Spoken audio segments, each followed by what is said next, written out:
In my last video, I stepped through how we can go about solving a three variable system. So this one I'm going to go through and just show you how I go about handling this one.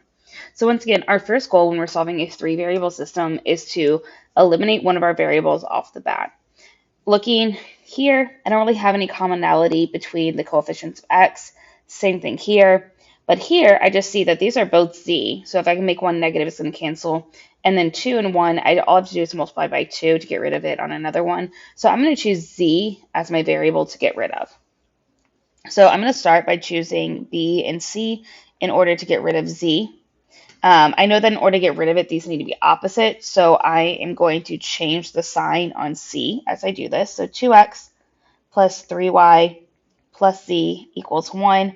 Then change the sign on all of these, so that gives me 3x plus 4y minus z equals negative 4. I can go ahead and combine those.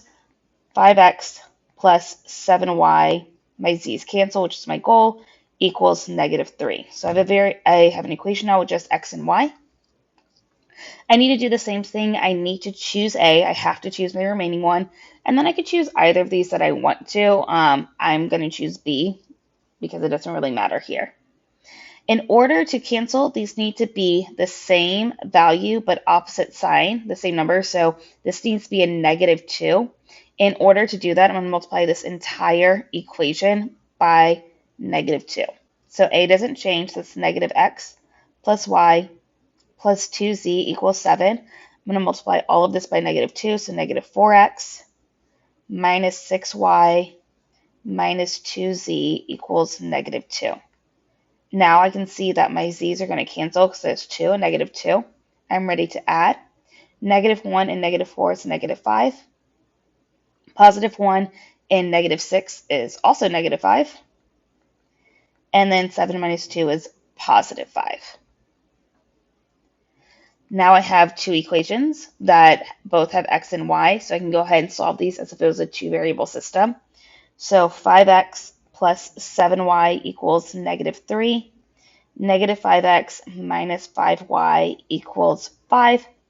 Here I got lucky that my x's are ready to cancel immediately, so I can go ahead and add 7y and negative 5y is 2y, and 5 minus 3 is 2. And here I get that y equals 1. Now that I have y equals 1, I can add it back into either of these. I typically like to choose the top one just for convenience sake. So 5x plus 7, instead of y, I'm going to substitute in that 1 equals negative 3. So 5x plus 7 equals negative 3. I'm going to subtract that 7 over. I get 5x equals negative 10. Divide by that 5, giving us x equals negative 2. Now that I have both an x and a y, I'm ready to substitute it back into my originals. Once again, I'm going to choose the top one just for convenience sake, but it doesn't matter which one you plug it into. So negative x plus y plus 2z equals 7. That's negative 2 plus 1 plus 2z equals 7. So that really becomes positive 2. Positive 2 and 1 is 3. So subtract that 3 over, I get 2z equals 4. Therefore, z is equal to 2. And then once again, I'm going to write this as an ordered triple, and that goes x, y, z.